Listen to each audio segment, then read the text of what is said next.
I'm going to take you on a whirlwind trip of the mind. And we're going to look at how the imagination, how we visualize, how we see our future and our beliefs impact our ability to make choices.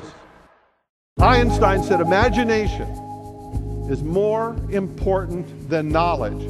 Interesting statement, because most people are conditioned that knowledge is most important. But with all that we need to know, within knowledge is also contained our limitations, where imagination is open-ended, limitless possibility. So we're going to look at barriers, obstacles, but most importantly, we're going to look at the one tool that allows us to move forward in the future, and that's the imagination.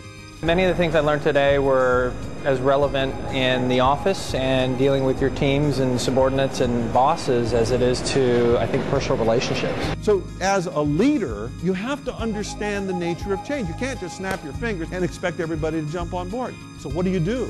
What you do is you find the people that can change, and you create leaders from being a leader. It's all about communication.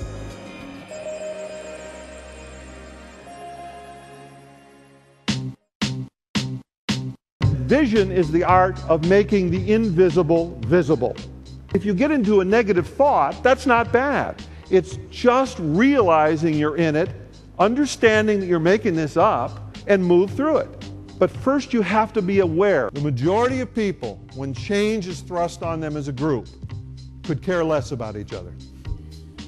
You have to know that. That's a fact of change. People don't care about each other until you do.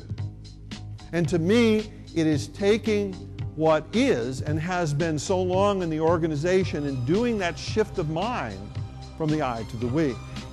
And over 95% of you created a biochemical, physiological change in your body with your mind in less than 1/10 of a second. If you get that, if you understand the miracle of what just happened, you're going to look at your ability to make a difference when you communicate in a whole different way.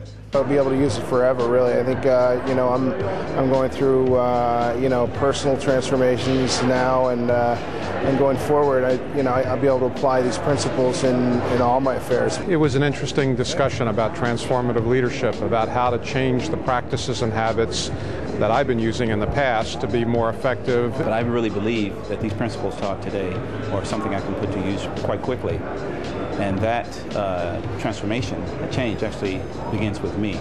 See, a mind can either be your best friend or your worst enemy, because this is life.